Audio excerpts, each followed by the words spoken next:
अस्सलाम वालेकुम नाज़रीन, मैं हूं कैसल मीर। उम्मीद करता हूं आप सब लोग खैरियत से होंगे, दुनिया के जिस कोने में होंगे। जी, सारा मलिक केस पिछले दिनों हमने रिपोर्ट किया था, उसमें कुछ अहम डेवलपमेंट्स हुई हैं और हम हर उस केस पे बात करते हैं। आपकी जो सोसाइटी होती है उस पे जो असरात मुरतब होते हैं उसके मुताबिक जो है हम न्यूज़ जो है आप तक पहुंचाते हैं, क्योंकि ऐसी बहुत सी बहनें बेटियां अपने घरों से निकलती हैं रोज़गार के लिए, जॉब्स की तलाश में, लेकिन आगे जाकर क्या होता है। अब ये सारा मलिक जो केस है, ये सारी जो इसकी बैकग्राउंड है वो यही है। जिनका हॉस्पिटल था, मज़ीद जितनी इन्वेस्टिगेशन अभी हुई है उसके मुताबिक ये हॉस्पिटल नहीं था, ये बल्कि बाकायदा अयाशी का अड्डा था।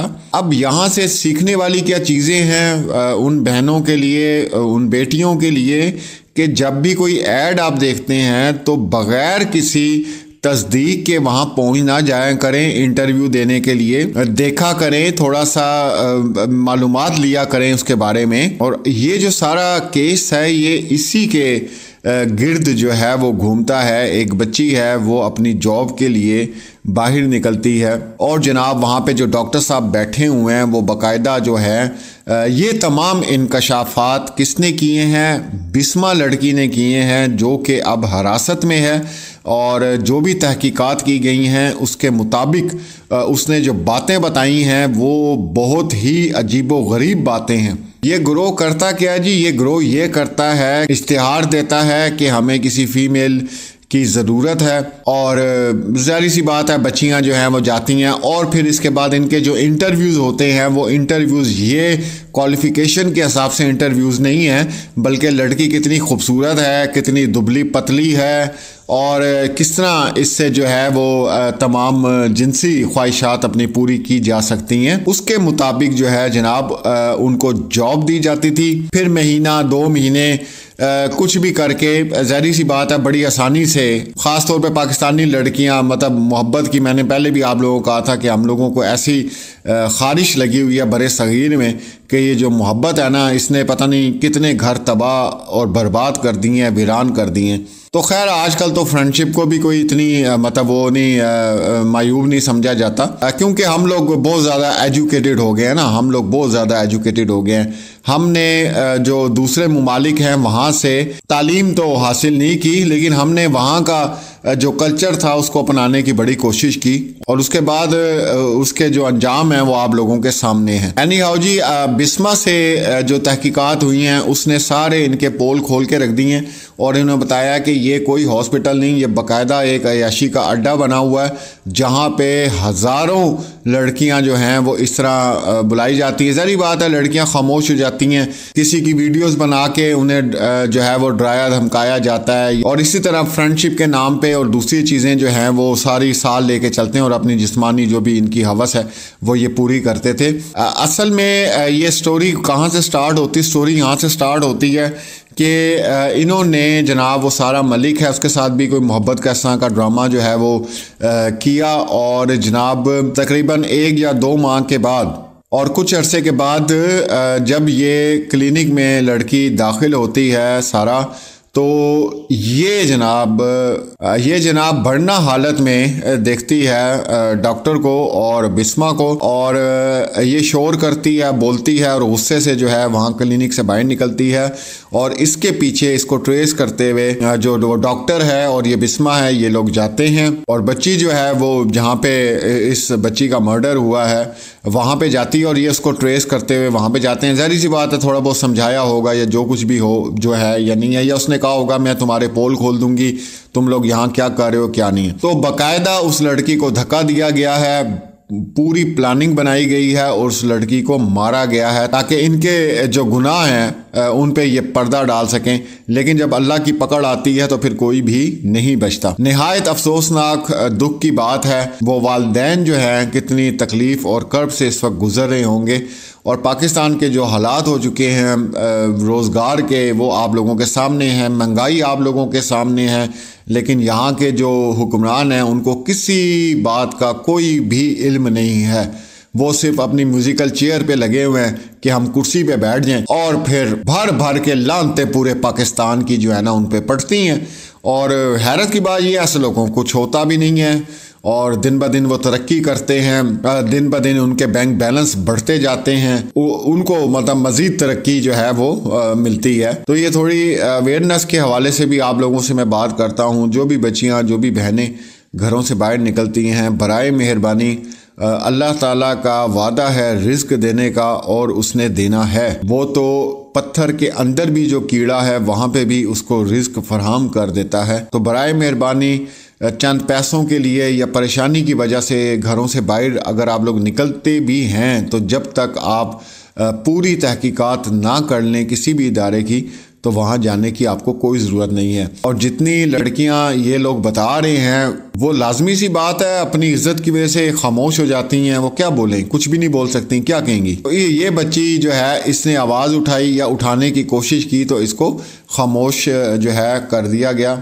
अब इनको रिमांड पे लिया गया है। अब मजीद इसमें क्या इंकशाफात होने वाले हैं वो भी इंशाल्लाह आप लोगों के सामने आएंगे। मैंने काफ़ी वीडियोस ऐसे टॉपिक के ऊपर बनाई हैं और हमेशा मैं लड़कियों को, बच्चियों को और अपनी बहनों को ये तमाम बातें समझाता हूँ कि खुदा के लिए इश्क में इतने फना ना हो कि आप जो है माँ बाप को नंगा करके रख दें और फिर आपकी वीडियोस जो हैं वो पूरा पाकिस्तान, क्या पूरी दुनिया में देखी जाती हैं। ऐसी भी क्या मोहब्बत है कि जो इंसान की इज्जत को खाक में मिला के रख दे।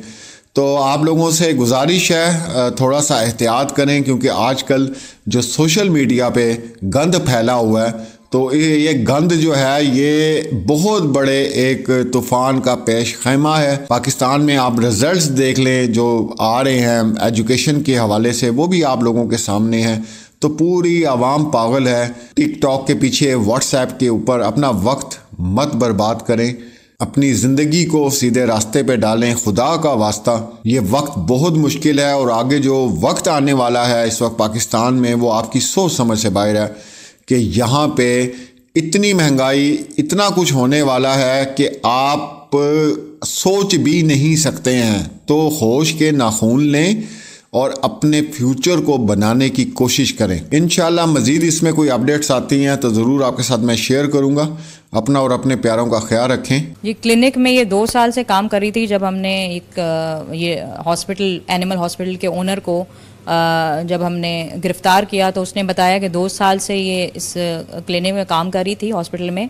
पहले ये एज अ रिसेप्शनिस्ट काम कर रही थी, फिर ये एडमिनिस्ट्रेशन में आई, वहाँ पे जितने भी इनके क्लाइंट्स को डील करना ये इसका काम था। और उसी दौरान 2 साल के दौरान में इनका रिलेशन बना ओनर के साथ। और उसके बाद ओनर किस कैरेक्टर का निकला वो इस पर हम फर्दर थ्रू डीएनए भी वेरीफाई कर रहे हैं और इनके मोबाइल की भी फॉरेंसिक्स करवाएंगे। उस पर हम पूरी उससे तफ्तीश करेंगे।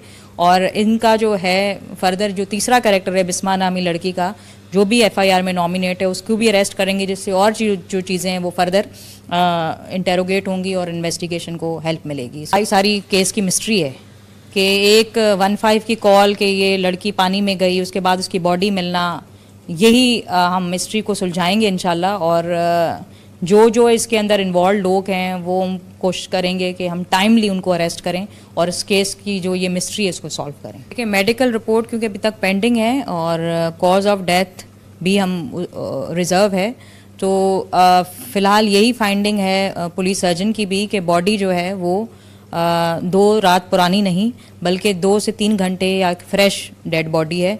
और इस पे जो है फर्दर फिर हमारी इन्वेस्टिगेशन जारी है कि एक कॉल आती है फ्राइडे को और वहाँ से जब मौके से हमें उसके पर्टिकुलर डिटेल्स मिलते हैं, बैग्स वगैरह भी रिकवर होते हैं। और जो चश्मदीद गवाह है जमाल नामी कॉलर, वो ख़ुद इस चीज़ की गवाही देता है कि उसने उसको जाते हुए देखा पानी में। तो उसको भी हमने सामने तफ्तीश किया हुआ है, कॉलर को भी। और इससे चीज़ें फिर जब संडे को ये बॉडी मिलती है उससे चीज़ें फर्दर अभी हम इन्वेस्टिगेट कर रहे हैं कि एक चश्मदीद गवाह ये कह रहा है कि बॉडी पानी में गई है, फिर बॉडी जब हमें मिलती है तो वो 2 से 3 घंटे पुरानी एक बॉडी है। तो ये सारी चीज़ें जो हैं अब इस पर हम काम कर रहे हैं कि इसके पीछे क्या वजह है, क्या रीज़न है और क्या सच है क्या झूठ है, उस पर हम इन्वेस्टिगेट कर रहे हैं, कार्रवाई कर रहे हैं। इंशाल्लाह हम जो भी इसमें मेन रोल है, मेन कैरेक्टर, उस तक पहुंच जाएंगे।